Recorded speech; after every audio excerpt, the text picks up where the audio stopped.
Hello there, ladies and gentlemen, and welcome to another episode of CookieCast. Today on CookieCast, it's the Getting Over podcast. That's right, we've got a wrestling pay-per-view incoming, so the Getting Over boys got together to let you know what's going on and how it's going to go down. So there we go. If you are watching us on YouTube, then you'll have enjoyed the special introductory video, and while you're there, do check and see if you are subscribing, and if you're not, a little click of that button means the world to us. You can subscribe wherever you get your podcasts, even if it's just audio podcasts. Anywhere you get them, you can subscribe. It means a lot to us, and it's a big help. So here we go. This is CookieCast Getting Over.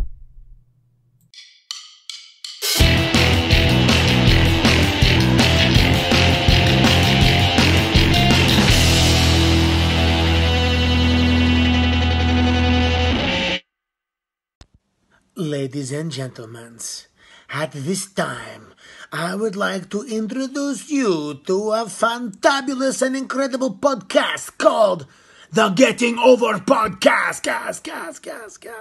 And you can find this podcast on CookieCast, on YouTube, iTunes, SoundCloud. There's so many different ways to find it. And don't forget to like, share, and subscribe, or you'll get a cobra to the face. It's that simple. You son of a gun. Recording in progress. Got you. Welcome along. You found us again. Thanks for coming back. This is Getting Over, episode number 36 on CookieCast. If you are a returning listener, thank you very much. If this is new to you, then we are here to talk all things WWE over the last month, coming out of the Money in the Bank pay-per-view, heading towards this month's spectacular, the biggest party of the summer, SummerSlam. We'll start where we always do, by finding out how the predictions title lies after the last set.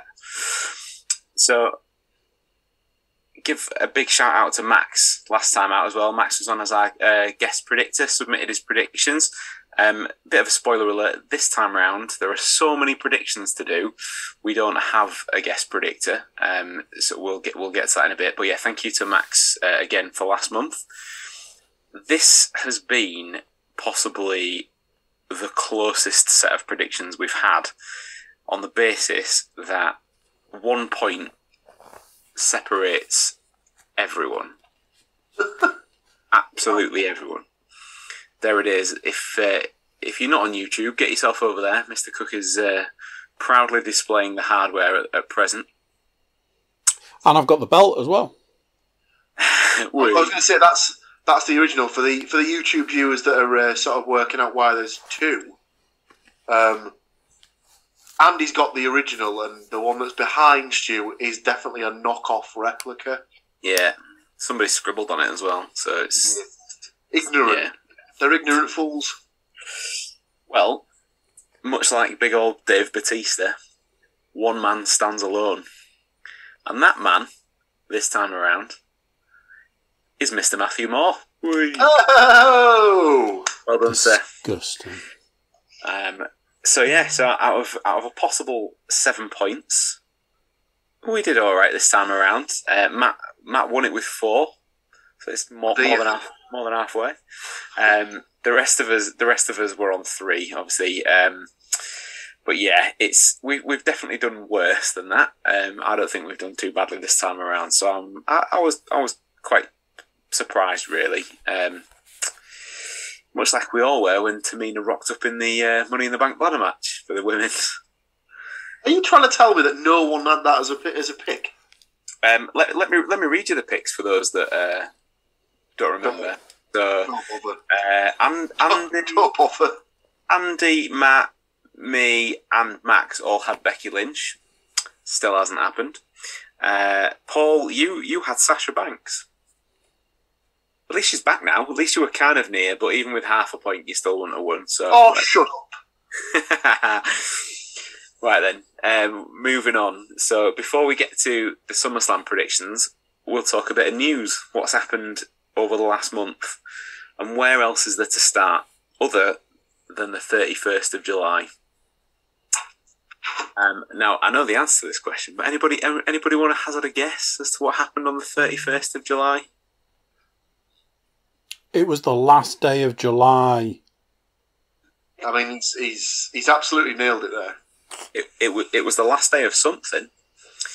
It was the last day of employment for one Mr. Bray Wyatt, as in the guy who's pretty much sold 90% of the gear through like merch through the website for the last however long. Certainly for the last 3 years, I would have thought, with the Fiend stuff, but probably even a little bit before that with the Wyatt family stuff as well. Yeah, it's a bit of a strange one. Again, we're here. We're talking about releases. It's still happening. Like what is going on? Like, not much has really been mentioned about the reason for the release, other than it has fueled a bit of further speculation on the potential sale of the company. This being seen perhaps as a bit of further asset stripping to reduce costs. There has been other speculation around the mental health of Bray himself. Again, not really seeing anything confirmed on that, but obviously if it is the latter, then we all wish him well, because there's got to be more to come from him somewhere. Like, regardless of what company he ends up in, or whether he ends up back in WWE down the line, he's clearly talented and clearly creative, so I'm confident in the fact we've definitely not seen the last of him. I mean, he's made for wrestling. I mean, like, for God's sake, his real name is basically two wrestlers. His real name's Wyndham Rotunda, isn't it? Yep. So he's basically named after a wrestling family. So. Yep. Yeah, and then obviously his brother, Bo Dallas, was out of a job earlier in the year as well. Who's to say they don't come back like full force, I guess, with both of them. But yeah, I still don't get it. Obviously, if it is the mental health thing, then you can't really, there's nothing else to say on that one. But if it is a business thing, weird. Business things are. I think, like, obviously we've kind of hashed through it before, and we've kind of mentioned the sale, but we kind of mentioned the sale of it, but then who's going to buy it? Because I can't. We've talked about this before. A TV company's not going to buy it because they've got to deal with Peacock or deal with HBO or whatever goes on there. So unless HBO are going to buy it, which I can't see, because they've already paid somebody, unless they want it. I can't see it going anywhere else. Disney's not going to pay for it because HBO have got the rights for the thing, and all they're proceeding to do is set about pissing people off. Apparently, we kind of probably talk about this after the Bray Wyatt kind of stuff, but the USA Network aren't happy because obviously they're making changes to NXT. People, both companies that own the rights to SmackDown and Raw aren't going to be happy because, like you said, if someone's the best merch seller, then it means they're a popular wrestler, and that means it's taking viewers away from the screen. And here's that, I missed Bray Wyatt coming into the WWE, but since watching it more regularly again, he's definitely one of the more intriguing kind of characters, and the continual evolution of the characters, and even like it. I think the big change with the Fiend was good, but it was the subtle little ones that he made kind of as the Wyatt family kind of was repeatedly not done wrong, and you just kind of think whether at some point he got sick of being on the road away from his family. Obviously, one of his best friends died around the kind of turn of the year, but then you wonder if he was talking to somebody like Brody Lee, who's was singing the praises of AEW and the creative kind of side of it, whether he's just thought, like I'm sick of I've watched my dad. Was it his dad and my brother get kind of released in the past year? So not only that as well, but it's come out since Bray's release that his wife is the former ring announcer Jojo. He was also let go on the quiet as well. Like, we've said this before, they're setting themselves up to be in the position of, it's that kind of thing of never meet your heroes, never work for the company that you've always wanted to work for. Is it going to get to that point where people are going to be like, yeah, it's all well and good kind of going and working for the WWE and having the prestige and being able to put it on your CV or whatever, but is it going to be as, it's already not, I don't know, in the kind of Smark or Mark world, it's not the be-all and end-all, going and wrestling in Ring of Honor, going and wrestling at AEW now or New Japan or something like that is kind of held in greater esteem than perhaps going to the WWE now, because it's not seen as a wrestling product, it's seen as a vehicle for entertainment. Well, you've probably, as an example, look at Matt Cardona now. Mm-hmm. Since he left, he's worked for AEW briefly. He's working semi-regular for Impact.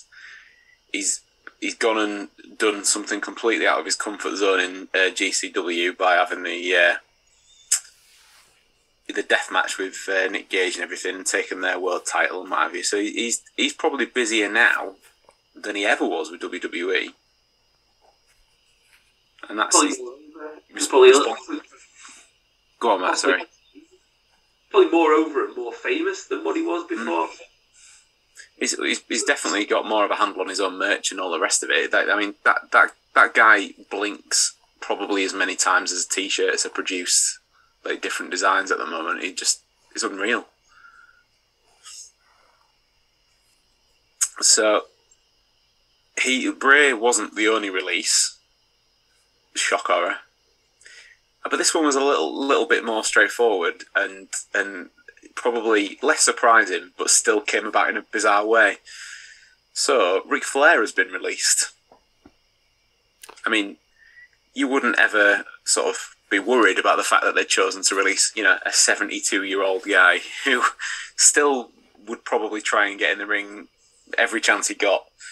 But yeah, it came about on the 2nd of August, and seemingly after Flair himself asked Vince via text message, from what I understand, and he was granted the release, and he didn't hang about either, because his next wrestling appearance has already been made.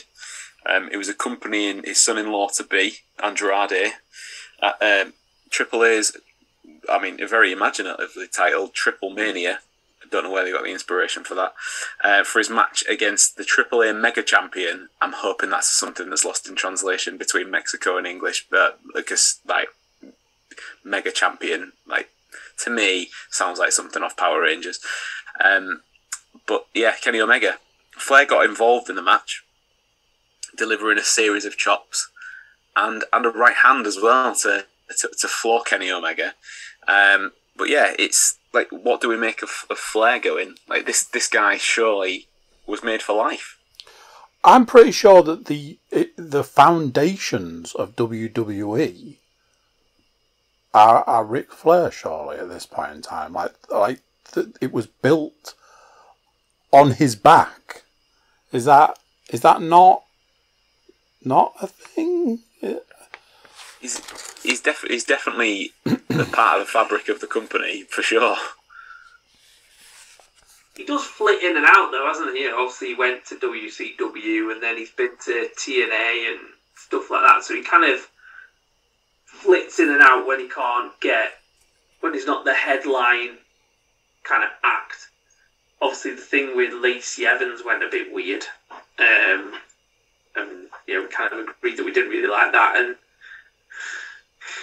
I don't know,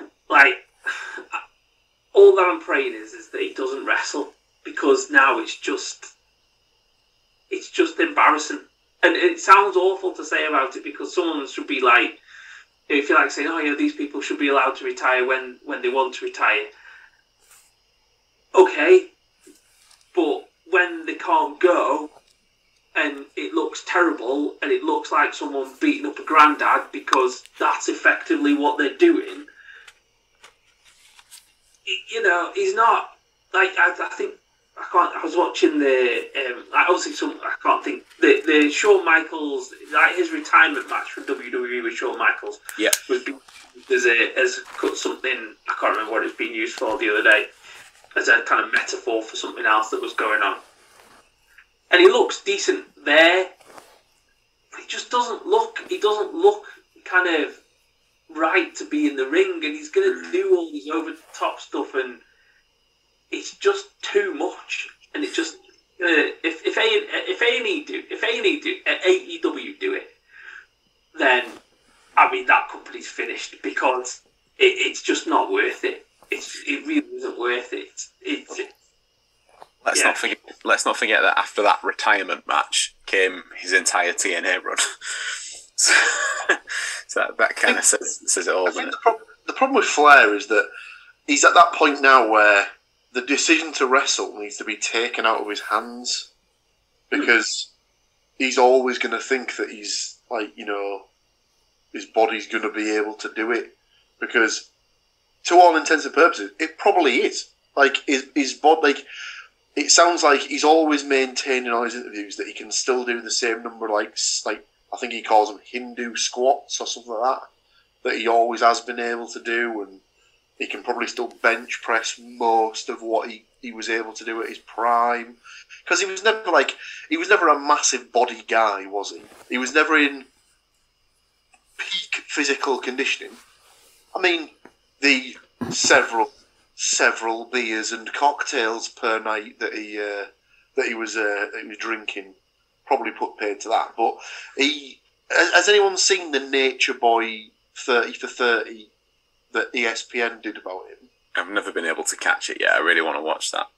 If you can find it, it's very good. I believe it might be on Disney Plus. Disney and Ric Flair are two things I would never put together. Yeah, well, I think it's because they've got an ESPN contract with them or something like that. But it's because of the Space Mountain link, right? Well, maybe.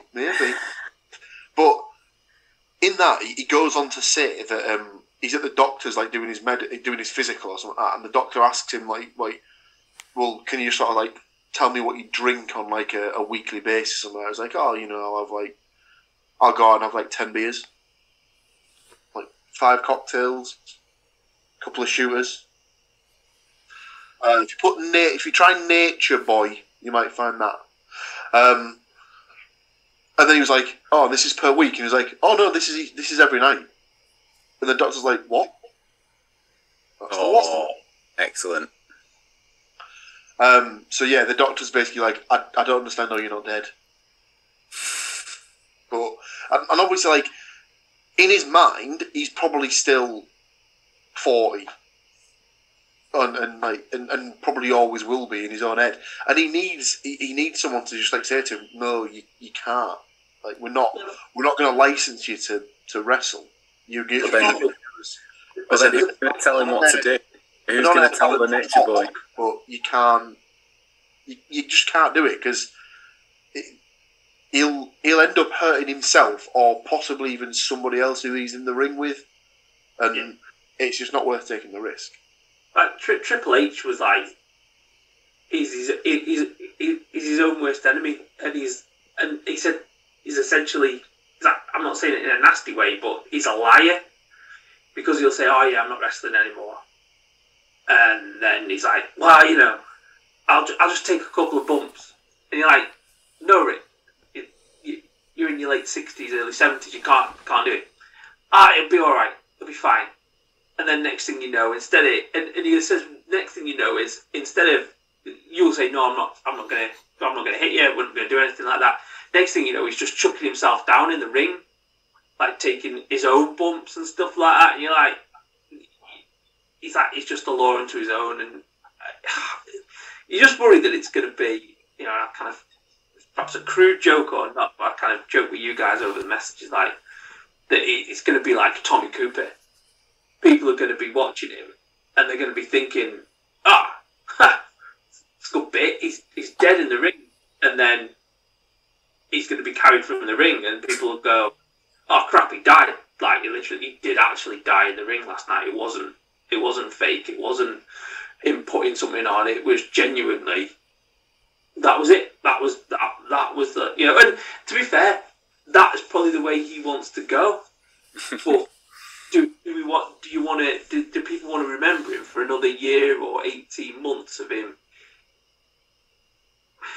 I don't know. God, it's just not going to be good. I think that's the problem. You're tarnishing what you are.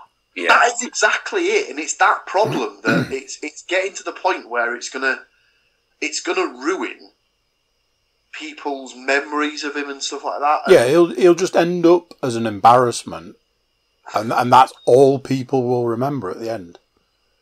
Yeah.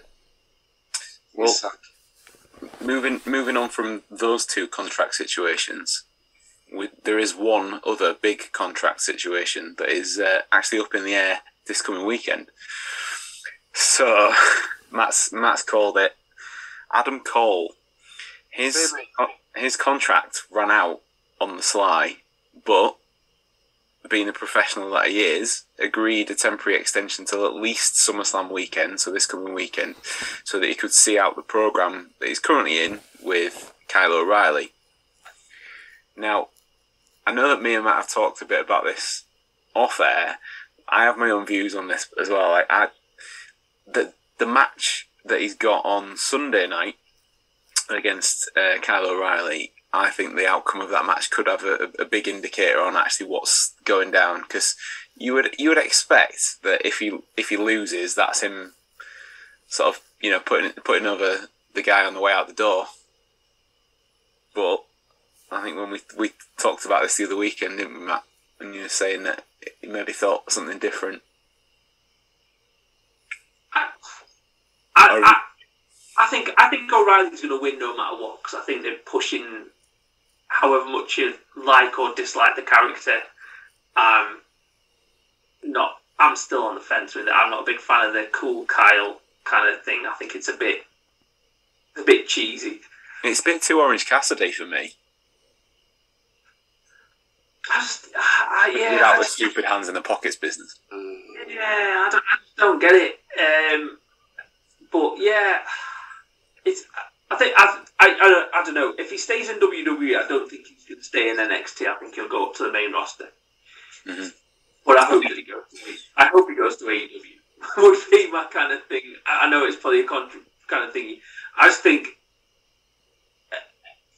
he's a smart Mark or a Mark's wrestler. He's not a Vince wrestler.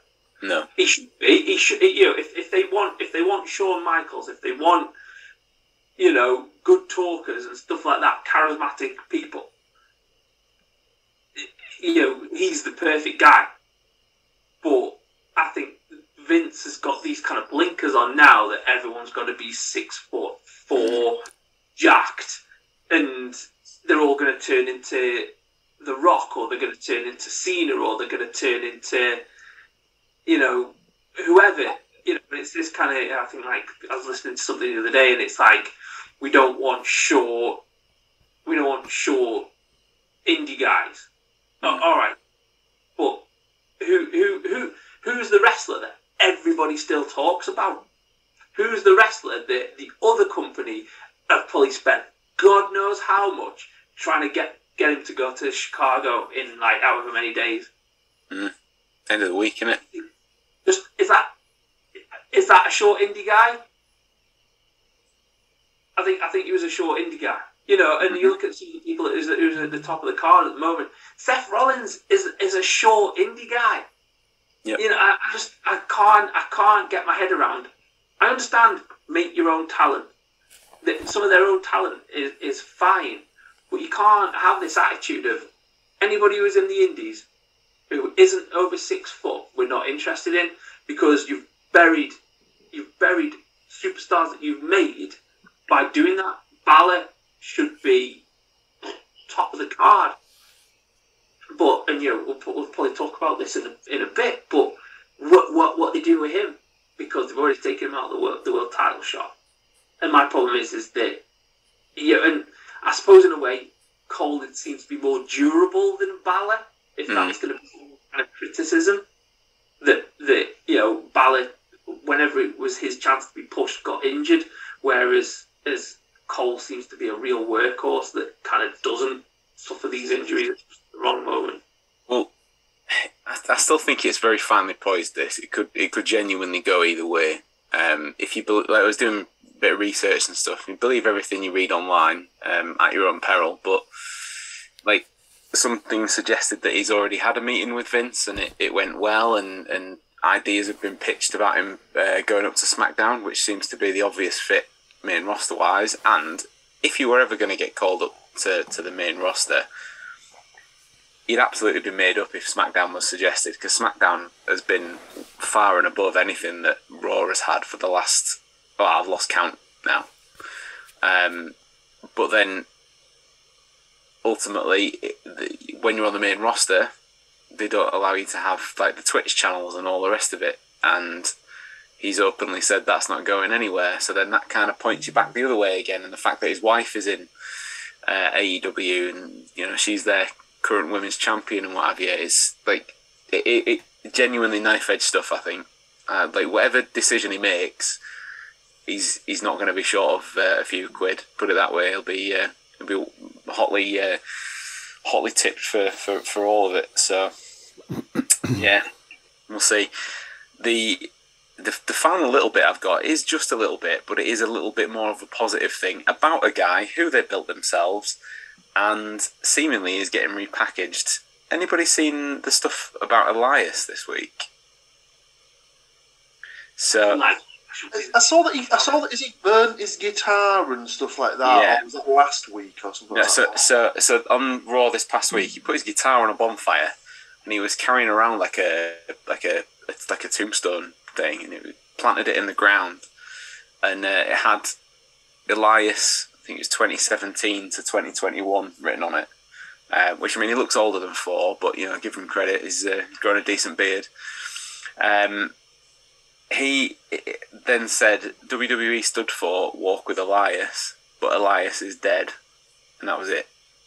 Like, that guy is... I know, like, it's always the thing that JBL would say about Randy Orton, but if, like, in this day and age, if you were building a wrestler from the ground up, he would look very close to Elias, I think, for like the current era. And like that again, we could and probably have spent more than enough time over the course of the life of the Getting Over podcast talking about all these guys that are underused. He has got to be way up that list as well. So hopefully this will be the start of bigger and better things for him.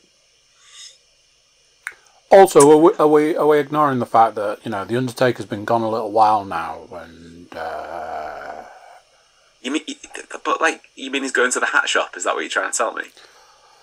I don't know. I imagine there's probably a hat and coat kind of shopping spree in his future. He's clearly, obviously, got the tombstone side of things down.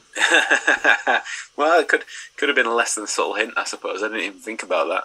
Just throwing that out there. Just saying, Oh man, if they start ripping off old characters, then that'll be it. Yeah, because as society goes, we're not really into remakes, reboots, remasters. That's as a society, that is not what we're about. But it's surely a widely regarded concept that, generally speaking, that the sequel is never as good as the original. There are very few exceptions to that rule. Yeah, true. So we probably could have slotted about 15 different Ready to Grumble sections within that, but we've just left it. We've just gone with it. Why not? We shall move on. So SummerSlam is this weekend, and as a change to the regular Sunday slot, SummerSlam comes to us live this Saturday, which is awesome if you're going to stay up and watch it live if you're in the UK, because it means that you don't have to worry about being late for work or whatever on a Monday morning. I suppose you could just watch it on the network in your own time like a normal person. But it is going to be again in front of fans, as it has been for the last little while, but this time coming to us from the Allegiant Stadium in Las Vegas. For all of you first-time ever fans out there, I know there's at least 3 more of you on the podcast. The random trivia for this one is that this is the first time ever that SummerSlam has been held in an American football stadium. Obviously, it has been held in an actual football stadium when it was in Wembley, but yeah. As always, when we're recording the podcast, the information on the match card is correct at the time of recording and taken from WWE.com, but card is subject to change as usual. We have got a lot of matches. So, cast your minds back over the last 3 or 4 months, maybe even longer, whatever it's been. Probably WrestleMania being the exception, but everywhere else there's generally been about 5, maybe 6. There's 10 confirmed matches for SummerSlam, which was I looked at it, I was like, and I think we'll all agree, we might even pick them out as we go through, that some of them will definitely get bumped to the pre-show, or as Matt pointed out, SmackDown, if that needs be. So yeah, let's get stuck into the matches, shall we? First one I have on the list is the Raw Women's Title match. It is current champion Nikki Ash versus Charlotte Flair versus Rhea Ripley. I should definitely start by saying that Nikki Ash won the Money in the Bank ladder match in the women's side of things and took advantage of an exchange between Rhea Ripley and Charlotte Flair on the Raw the night after Money in the Bank, cashing in the case and taking the title from Charlotte Flair. You might have noticed that Flair was a new title holder anyway after the Money in the Bank pay-per-view. And as she then lost the title in quick fashion, she now holds the unfortunate record of being the holder of the NXT, SmackDown and Raw Women's title for the shortest period of time, per title. So, as you know, it's a weird one, that. I don't know. Well, they're obviously trying to bump her up to her dad's level of title reigns, as we've all discussed previously, but just she needs a long title reign at some point to cement the legacy, I think. Anyway, Nikki sort of interjected herself then into this rivalry between Flair and Ripley that's been ongoing, and the triple threat kind of seemed inevitable. WWE seemed to be really pushing Nikki, almost a superhero, as a positive role model of late, and it was great to get a surprise winner for Money in the Bank. Obviously, none of us predicted it. It was nice that they've done that, and kind of we did get something out of left field, but with the push that she's had, does that still relate to a successful defence this coming weekend? Where are we going to start? Who wants to kick this off? Go on. I've picked Nikki Ash. Okay. I think they like the character. I think the other two will take each other out. Okay. I am in full agreement with you. I think also as well, if you've actually heard any of her promos of late, they need to recoup some of the money that they've clearly spent on elocution lessons and slowing down her Scottish accent a little bit, because it sounds a bit like someone's pressed and held the play button on the Sky remote when she's talking now. And if you didn't know, that puts your Skybox in slow motion, so every day is a school day. Right. Paul, do you want to give us yours? Same for me. I think she'll retain personally. Can't see it being taken off of this quick. It would be a bit bogus to do that. So this gives Andy the opportunity to play for points if he really wants to. Can you hear that? Can you hear that? The sound of someone playing for points? Just stick me down for Charlotte Flair, will you?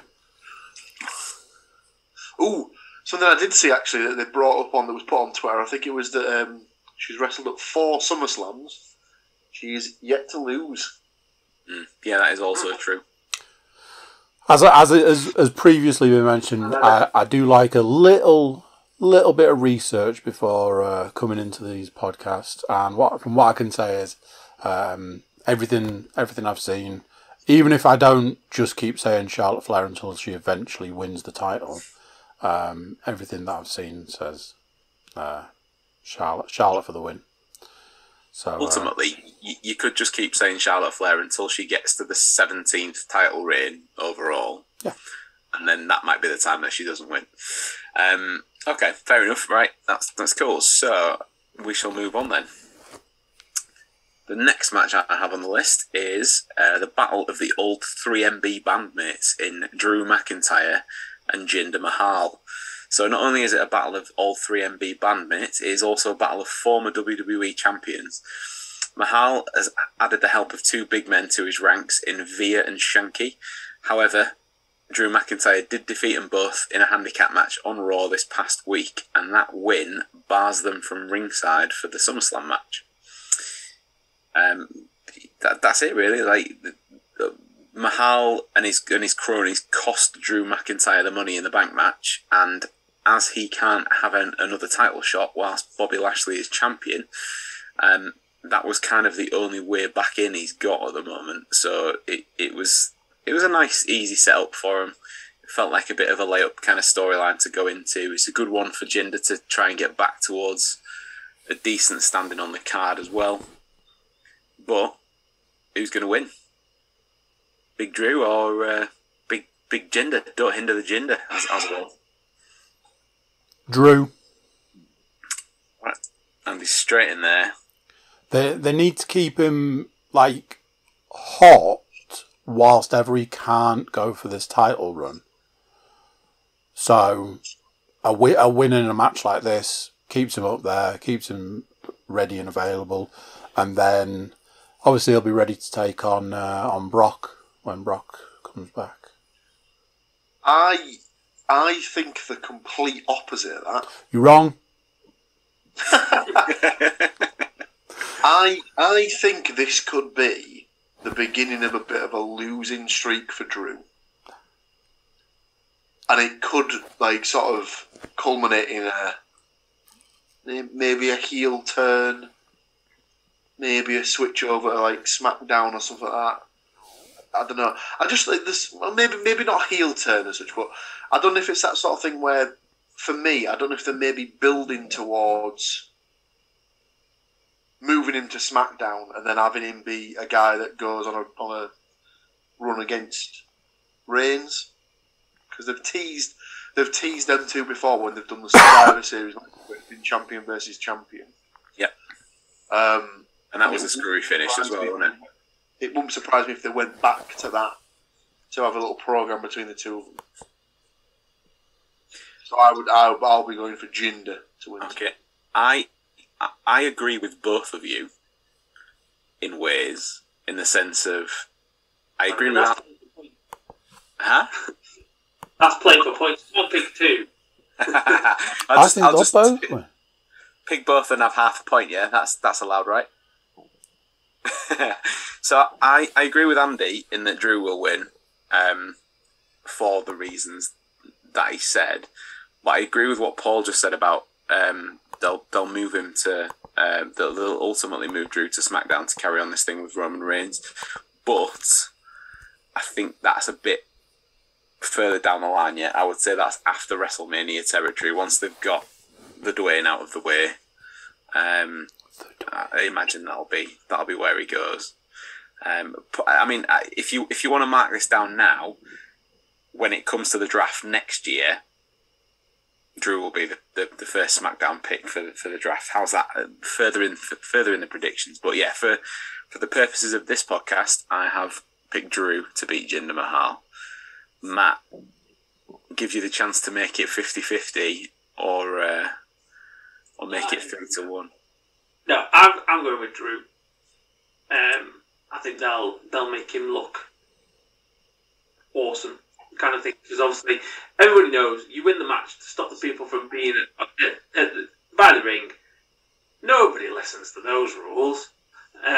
So they're going to come down at some point, and obviously, I presume he'll Claymore the shit out of them, and it'll look awesome.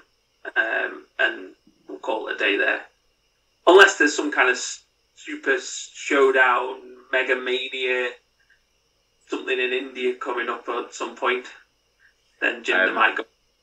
I haven't heard anything about India, although I have seen in the last few days that they've apparently booked a date in October for the next Saudi show. Strange how that's come about, and I mean, we'll get to him later on, but Oldberg's turned up again, isn't it?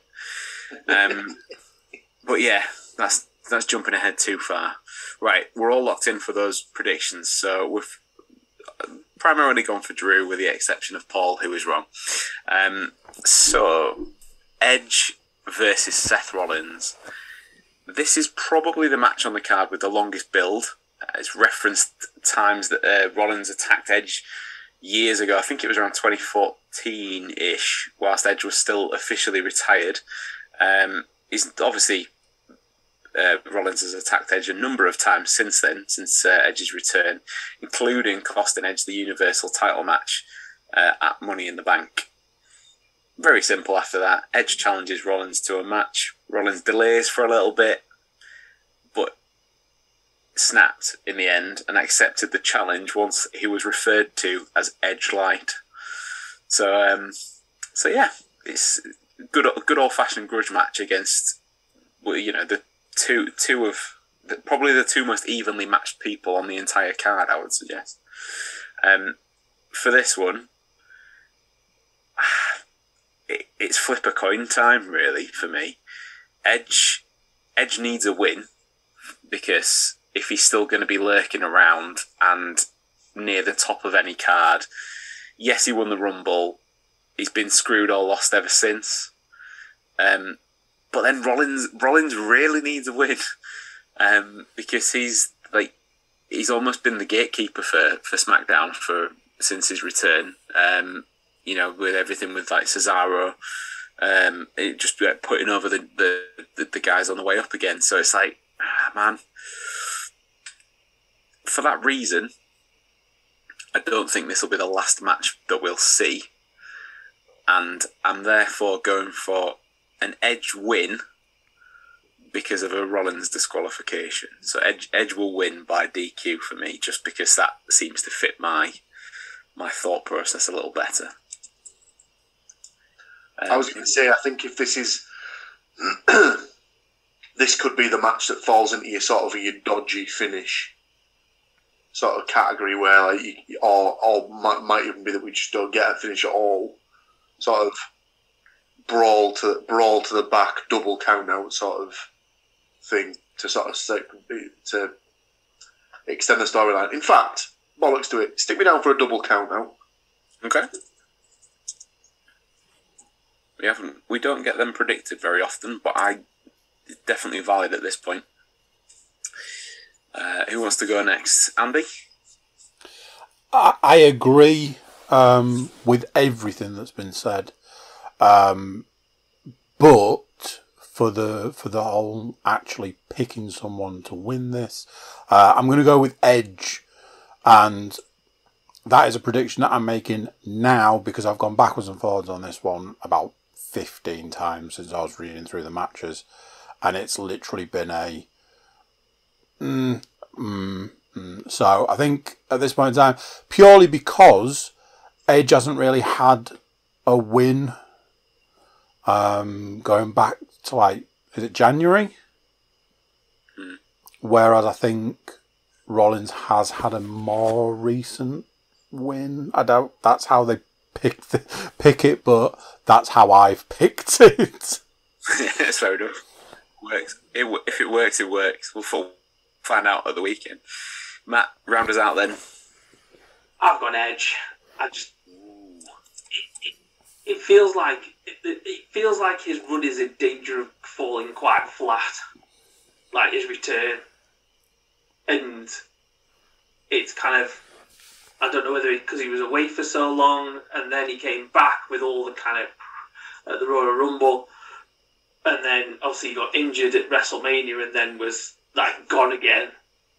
And then this time round, it's kind of been like, all right, oh shit, we've kind of done the Roman Reigns thing, and we kind of need to follow the Roman Reigns thing through. So you've kind of been put on the back burner. I just think if he loses to Rollins, it's kind of like, right, do we just kind of like shuffle him off somewhere else now? Because it seems to waste his return and the big deal that it was for so many people, maybe not kids, but like for people perhaps our age, a little bit younger.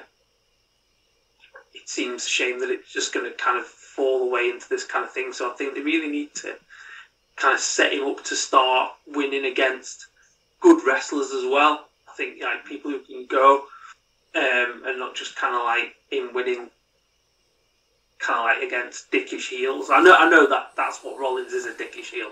Who's a dickish heel who can wrestle as well. So I think it'd be quite good to see him kind of go through that kind of like, I want to wrestle the best wrestlers in this company. So he does the Rollins, he does the Cesaro, you know, he defeats Rollins, comes out, brags about it. Cesaro comes down, like, all right, then wrestle me, and then he kind of goes through those kind of like, you know, the regarded as best wrestlers in the company, and particularly in SmackDown, you know, in that brand. Mm-hmm. No, I agree, and I think my worry for him is that he then peters out into this nostalgia act of being like Rey Mysterio's tag team partner once the Mysterios ultimately dissolve as well. So we'll see. Yeah. But speaking of the Mysterios, if you cast your mind back a few podcasts, I'm pretty sure we had the conversation about where at some point the Usos would take the tag team titles off the Mysterios. Between the last podcast and this podcast, that happened. It was on, I believe it was on possibly the pre-show for Money in the Bank. But yeah, the Usos, current SmackDown tag team champions, not really much in the build for this one, really. It's just, say they won the tag team titles from the Mysterios. The rematch has been set for SummerSlam. There's been a bit in the build up to this one as well, where Ray has seemingly been a bit frustrated with Dominic. So, you know, the next phase for me of what we talked about before is kicking in. The ultimate, you know, they're going to sort of break up the Mysterios tag team. You would expect it's going to be with a massive Dominic heel turn at some point, but we'll find out on that one. But, you know, I've definitely possibly swayed people's decisions on that one. I've definitely highlighted how I think this one's going to go. So I'll go straight in there. I think the Usos are retaining the SmackDown tag team titles this time out. Me too. Yeah. Okay. I reckon we might get a clean sweep here. Paul's going for it as well, and Andy's nodding in agreement as well. Indeed. Yeah. I didn't think that one would be a particularly long prediction to call. One that may not also be quite as long. The next match on the card, Alexa Bliss versus Eva Marie. So as it's been billed on Raw, Lilylution versus Evolution at the biggest party of the summer. For weeks, Eva Marie has taken issue with Alexa Bliss, drawing the wrath of Alexa's doll Lily. I don't know if you can check the audio whilst we're recording, Andy, but I actually just said that somebody drew the wrath of a doll, right? That's how I heard it. Yeah. Unfortunately, yeah, that is exactly how the story is going on. The artist formerly known as Piper Niven has been mainly dealing with Eva's problems, as Dewdrop has been confronted by the doll on multiple occasions, and they've gone back to the crowds. They have tried to invoke a little bit of the CGI stuff where they sat the doll on the top of the ring post and they zoomed in on the doll and the doll winked and stuff like that. And obviously, this is as hokey as you're ever going to get for a wrestling story. Based on Eva Marie's previous of pretty much not wrestling hardly ever, it was a bit of a surprise that she's scheduled for the match against Alexa anyway. But do we think that this match is actually going to take place? And if it does, who wins? She hasn't wrestled yet, has she? No. I think she might have been part of a tag match, possibly. Actually, yeah. Not that she's not, she's not really been involved much. Match doesn't need to be SmackDown. It doesn't need to be moved to Raw. It just needs to be moved into the bin. The worst thing that ever happened was Eva Marie coming back because she was fucking shocking in the first run, and this has just been just as bad. I imagine that was one of those things that sort of like made the internet's head explode. Was that obviously they did all the releases, didn't they? And then was it the week after they announced they'd re-signed Eva Marie, and everyone was like, "Why? Why are they doing that?" I think we mentioned it briefly when it was. I think it was around the time of this, possibly when Samoa Joe was released, and obviously that situation's changed now. But release Samoa Joe, hire Eva Marie. So shall I put us all down for Alexa now? If it goes ahead, yeah. So Alexa to win for all of us if it goes ahead. I mean, presumably she might win by count out if they go that route anyway. She might get scared off by the doll, so we'll all get a point if that's the case. So the last two matches, then we've all picked the same. See if we can make it 3 for 3. The next match I have on the card is the Raw Tag Team titles. Randy Orton, Matt's favourite, made his return to TV 2 weeks ago, defeated AJ Styles in a singles match. And that match as well, I don't know if you guys have seen any of it, ended with like a pretty cool combination of Styles going for the phenomenal forearm and then just getting dropped with an RKO, which did look cool. Riddle kept almost busy on the outside, allowing for that finish to happen. But Orton, on his return, didn't take too kindly to the assist and then took Riddle out with an RKO as well. Seemingly the end of RK Bro as a team at the time. However, this week, Riddle came to the ring and said that he'd realised that the reason that Randy did that he was teaching him how to do the RKO properly in only the style that that Riddle could deliver, and just asked if they were still a team. Orton initially declined, but then later on in the night had a match against Omos, and after some interruption, Riddle helped him out again. And basically, Orton then says that he's earned his respect, so yeah, they can team again. And then the challenge was laid out for the tag team title match. So, this weekend, new champions. RK Bro or RK No? You are welcome. I should credit AJ Styles possibly for him using that term at some point. So, who wants to dive in first? I think I've gone first on a couple of them, so I'll go.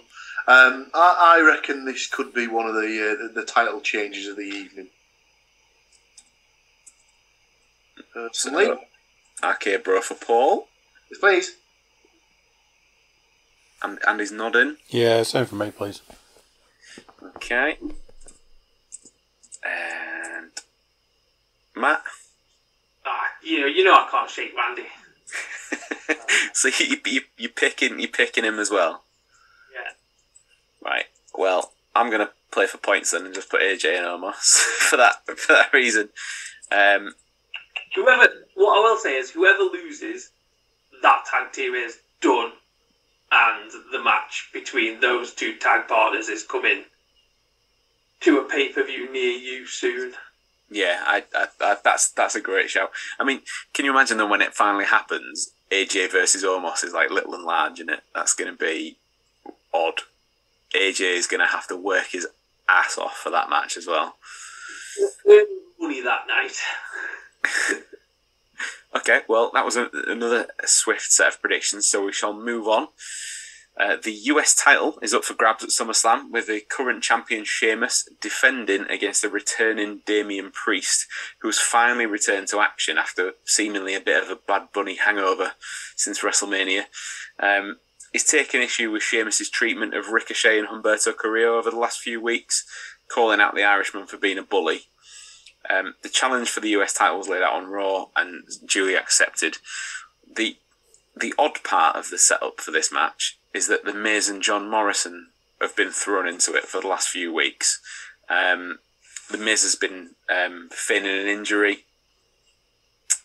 John Morrison's kind of been fighting his battles for him, and then them two have had a disagreement this week as well. So it's a weird one. They've obviously set in like the seeds that there could be a Miz and Morrison match on its way, or are they going to use this match as like their sort of getting back together kind of thing, and they'll wreak havoc during the US title match this weekend.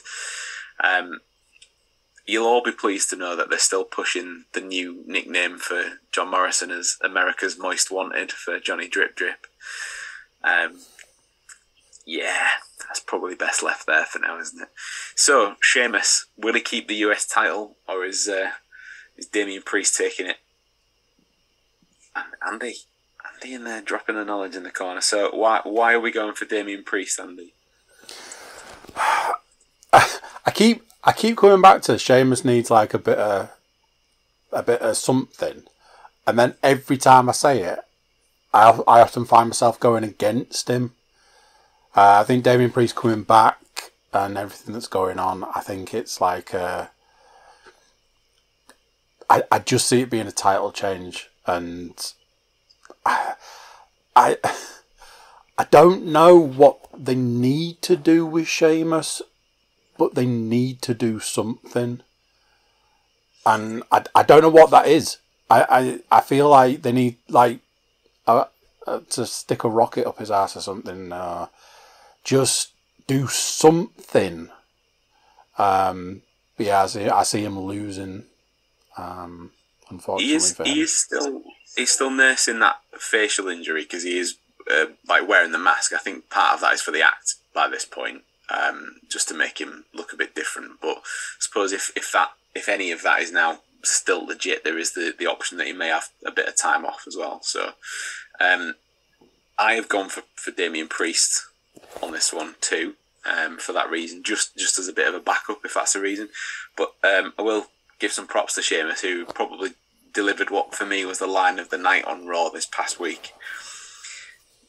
When he said on commentary, growing up as an altar boy, he was always taught not to hit the priest. That'll change this weekend. I was like, yes, I enjoyed that one. It's good. The second you said growing up as an altar boy, I was like, no, just stop. No, it's not that kind of podcast, Paul. For that, you can take the next prediction. Sheamus for me. Again, I don't think he's only just in the last couple of months got it. Makes a bit more sense to build him with it and stuff like that. So, a bit too early for him to lose it for me. But it could be. I imagine they'll have the sort of the storyline where they'll have a few matches against each other, and I think Priest will end up taking it off him, just not just yet. Bear in mind that it might not feel that long, but Sheamus has had it since around WrestleMania because he defended the US title at WrestleMania. Well, fair enough. Don't know if that sways you any other way. No, I still think I think they can get a few more out of this one. Okay, right. You're in the book for Sheamus. So Matt, I've got Damian Priest. I think he's at that point that he was at in NXT where he needed to win the North American title, and I think he needs to win the US title now to kind of not legitimise where he is in the company, but kind of put him in a place in the company to kind of not to kind of, you know, we kind of talked about Edge, like if he loses to Rollins bobbling along kind of thing. I think he's in the same kind of position. If he doesn't beat Sheamus, where does he go kind of thing? Yeah, and I would say that there's always that argument about the man makes the title rather than the title makes the man. Well, this is probably the case of Sheamus doesn't need a title. He will be fine. But Priest needs to have that standing, I think. So, yeah, it's another situation, gentlemen, where we all know that Paul is wrong, clearly. So we'll see. Right, okay, moving on. We've got 3 matches left and 3 title matches. So we have the SmackDown Women's title match. Bianca Belair going in as champion, defending against a returning Sasha Banks. Sasha's been missing in action since the SmackDown after WrestleMania. And obviously at WrestleMania, she lost that title to Bianca Belair. Bianca's seen off challenges from Bayley and Carmella on multiple occasions in the months since. And Banks actually made her return a couple of weeks ago, saving Belair from a beatdown at the hands of Carmella and Zelina Vega, before showing her true colours once again, dropping the champion with a Banks statement. At SummerSlam, we get the rematch of what was probably the match of WrestleMania, but who will be champion come Saturday night? EST of WWE or the Boss? Matt, do you want to kick us off on this one? Yeah, I've gone with Belair. I still think she's kind of getting that, even though she's been champion since WrestleMania. I think she's still getting that build, and it'll still be that kind of like the rub off Banks kind of beating her again. I think that they're kind of making her as the mega kind of face, kind of with the people that she's facing and what they're doing to her in the meantime. So yeah, I think that was proper heel where she put it in the Bank statement with her hair, didn't she? In her mouth. That was quite a cool spot, that was. Yeah. They've almost burnt that now, though, haven't they, for the match? If they do it again, it's not as like, but like, yeah, we'll see. She'll get out this time, won't she, or something like that kind of thing. But I wonder where it would stand if she applied it to Banks in the same way, because presumably the ref would have to start counting. But all them rules that they like to stick by. I have also gone for Bianca Belair. Again, she's still riding that wave. I think that it'll be a while before she loses the title. Maybe even to me, she might even have this until like well into next year. The rate things are going, but we shall see. Andy. Unfortunately, I saw Paul's reaction to what you just said, so I'm already sniffing a play for points on this one.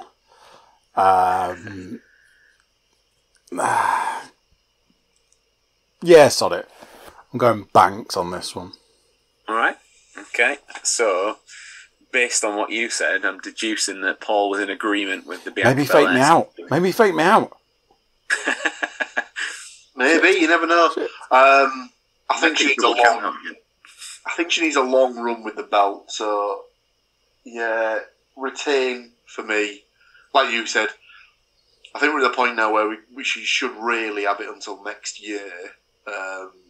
Possibly maybe tempted to change it at the Rumble to give her a sort of like some sort of like reinvigorator sort of character and stuff like that. But yeah, don't make any sense to lose it now to me. So my only issue, if they do, I've got you down in the book, so we are 3-1 in favour of Belair. But I do want, and I do think that she should keep it till next year. But essentially, we all know that Roman Reigns is going to have his title for a long old time as well, and that would mean that both main champions on SmackDown, would have had it for a considerable amount of time. So, I mean, that's possibly where they're going with the Intercontinental title and using that as the sort of keeping things fresh thing, being as Shinsuke Nakamura is the newly minted Intercontinental champion on SmackDown, defeating Apollo Crews. He is probably about the only person who doesn't seemingly have a match at SummerSlam. So I suspect that there will be a Intercontinental title rematch on SmackDown of some description this week. Okay, so speaking of main titles, the main title on Raw, the WWE title, current champion Bobby Lashley defending against everyone's favourite pensioner, Mr. William Goldberg. Go on, Andy, let it out. Am I the? Now here's the thing. I need to get this out front. There's a lot of me that actually likes Goldberg. When Goldberg way back started popping up and stuff, it was like, oh, he's big. And, you know, I always think like the big guys have a lot to work around, but work with. And I never minded seeing him at that time. There was that sort of, he was just wild. He was crazy. He was quite brutal. It was like, yeah, that's all good. Am I the only one at this point in time who's like, Jesus flipping Norma, give it a freaking rest? It's like, oh, we've got this slot to fill. Who we got, you know, just hanging around backstage. Oh, look, there's Goldberg. Quick, chuck him in a match. It's... and this ties in to this migration of talent out the door. It's like, just keep shoveling people out the door, left, right and centre, and then let's get Goldberg in another match because that's what people want to see. It doesn't make any sense. It's just a baffling concept at this point in time, and it's really tiresome and it's very tired. The one thing I would say for Goldberg is that he has, in recent times, he's got a bit of that reputation as he comes back as the man that to take the titles, but only in a transitional sense.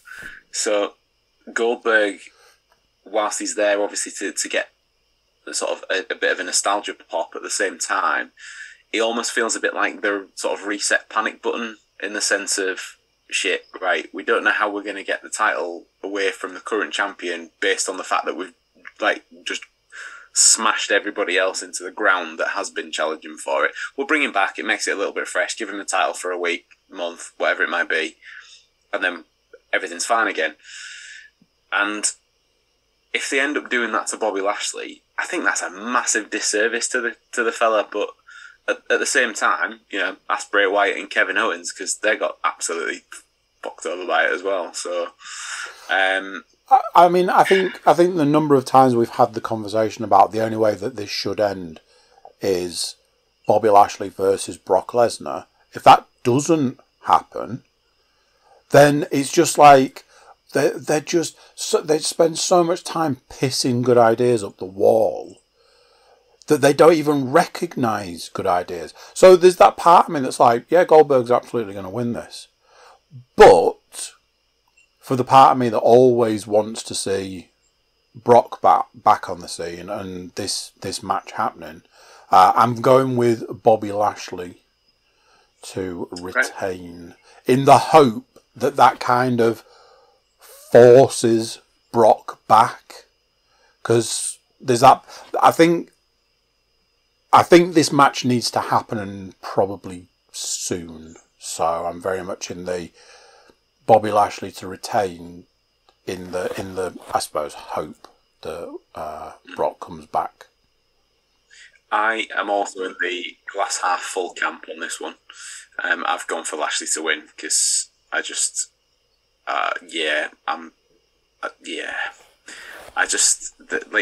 Goldberg has been Universal Champion. I also have this thing. So Goldberg has been Universal Champion twice. He was World Heavyweight Champion when it was the old style WCW one. He's never been WWE Champion, and he is, and what will forever be, one of the faces of WCW. So maybe somewhere in the back of the mind, Vince has got that, yeah, he's still not having it kind of a deal, and that's kind of what I'm hoping for. I thought you were going to say they could pull the trigger on for the first time ever. Have you just given a spoiler for your prediction? I have absolutely not. I was basically going to say, I think we're possibly at that point now where every time they decide to bring Goldberg back for another match, he ain't bothered whether he wins or loses. He's just happy to sort of like turn up and stuff. And I don't think this is one of the occasions where he should be winning. He should absolutely lose. It makes no sense for him to be a guy that's been on an absolute tear since for the best part of 18 months and stuff like that. So I mean, if he loses to Goldberg, it just kills any sort of like momentum he's built ever since he's taken the belt, and even you could argue for the months before that. So, to quote our good friend Danhausen, Goldberg should be there purely for the sacks of human money. So, yeah, basically. Matt, are you in agreement, or are you going to try and play for the most unlikely of points at this point? I can't go and shamelessly play for points when I don't agree with it, but I've got Bobley. Yeah, cool. I just think he is Goldberg from what Goldberg was 20 years ago, and the aura around him now doesn't exist because he's lost so many times. You know, it's gone. You know, it's not a thing anymore. Lashley will be one in front by the time they get down the ramp anyway, because he won't have headbutted a door. So there is that. Right, here we are. Final prediction for the podcast. And as we've spent the last couple of minutes talking about a returning legend, let's do it again. This time around, though, here comes John Cena.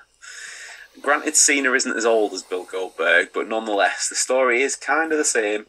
Legend returns, walks straight into the title match at one of the biggest shows of the year. We could carry on debating that all night and what it means for the state of the company, but in fairness, we probably could do a separate podcast for that. Initially, as Matt alluded to earlier on, we were teased with the possibility of Roman Reigns defending against Finn Balor after Cena's challenge was initially declined. During the contract signing that was set up for Finn Balor and Roman Reigns, Baron Corbin came down, took out Finn Balor, presumably trying to get his own name on the contracts to help out his financial situation. Well, then Cena ran down and just signed it, and of course, even though the contracts would have had printed Finn Balor on it, Cena signed it, and that makes it legit. Cool. I mean, if you're listening to this and you're a law student, then hit us up. Why not? Pretty sure that's not how it works. Can we sign your contract? Cena showed up right at the end of Money on the Bank. Cena showed up right at the end of Money in the Bank, and to be fair to the fella, he has been on fire with a microphone ever since, and he has been putting the shifts in on TV, and he's been doing the house show schedule since they've been back on the road as well. So he's doing it properly. At least he's not just turning up for the pay-per-view and the Raw before and cracking on. He's actually going at it. But if Cena was to win, he would become the record holder for the most world titles at 17, a record that is currently shared with him and the previously mentioned Nature Boy Ric Flair. Does Cena break the record this weekend, or as I mentioned before, is Roman still happily on his way marching towards the Dwayne? What do we think? I've got Roman. I've got Roman Reigns winning. I don't think it's going to be clean though. I think there's going to be shenanigans. I think there's too many people who are too. I've already said that I don't know how long Cena's sticking around. Apparently, they've said his contract is only till SummerSlam, but he wants to stay on a bit longer and to kind of give to give Balor that rub. And it'd be really cool if Cena did do a program with Balor, with the kind of Prince kind of character that he created in NXT, just as that kind of different look towards him. I thought he's obviously come back to the main roster and they've put him as a face, and he works perfectly fine as a face. We've discussed his attributes many a time that would make him a good face for a certain demographic. Yeah, depends on where you see the face. It depends if you're looking at his face. But I think the Prince kind of character that he had in NXT was really, really good, and I think it kind of fits into the kind of his standing in the world as a wrestler. And I think they would do well to work off that if they can somehow shoehorn him in with Cena, as opposed to what we all kind of think is that he's going into a program with Baron Corbin. Well, unless Baron Corbin continues to have the money in the bank. Just as a quick aside, I saw something that'll make you really happy today, Stu. Someone said maybe there's some way of now he's nicked the money in the bank thing, he's going to keep it and try and cash it in himself. Yeah, I'd also seen that. I'd also purposely not mentioned it. It effectively makes it the 24/7 championship then. Yeah, because it's the second time they kind of pulled it, really. With a convenient little carry handle on top as the it's the same colour and everything. But the other back end of that is they're saying about Cena staying on. And we mentioned before that they'd booked the date in for the next Saudi show in October. Apparently, one of the matches that's been requested is Old Bill versus Old John. And Goldberg has publicly commented on it and said that he'd be interested. So we know where that's going now. Yeah, exactly. That is millions of dollars worth of stuff going on. So yeah, that brings us to the end of the predictions. Nobody's got a match in set this time out, so hopefully we will get a clear winner, especially if the playing for points gambles pay off for certain ones of us. Has anybody got any other business? You're good. The one thing I'm going to actual real life wrestling on Saturday. What?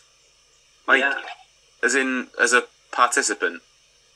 Yeah, I'm gonna lay smackdown on some people. And we're going to me and the infamous JFG of the American Football Pod, which no doubt is coming back soon. Are going to North Wrestling at Anarchy Brewery on Saturday. I mean, that sounds terrible. Very. And on the note, actually, of the beer, the one thing I had down to note was to look out for a bit of a crossover podcast next week, where we're going to come back to you with the results of the predictions and SummerSlam this time out, but also going to mix it up with the beer podcast, because we do have some very special Brew York wrestling beers to get stuck into, which they build as the Survivor Series. But yeah, we'll get stuck into that next week. So hopefully you'll come back and you will enjoy not only the results of the predictions, but also some ice cold beverages. Yeah, so that's it. We're all done. Thank you very much. Thank you for sticking with us, and thank you for coming back. Thank you. If it's your first time, tell all your friends that like wrestling. Get on it. If they like anything else ever, CookieCast will have something for you. I am in no doubt. So do all the liking, sharing, subscribing, and all of that. Thank you very much. I'll see you next time. Recording stop. So there you go. What do you think to that? Another pay-per-view coming, and another Getting Over podcast done. We know how to do it. If you've got any guest predictions you'd like to let us know, drop us a line, comment on the video, comment on the audio, drop us an email. You can find all the information you need to at thecookiecast.com, and do subscribe wherever you get your podcasts, because that would be sweet. So that's it for this one. Till next time, I'm going to say bye, and I'll see you then. Bye.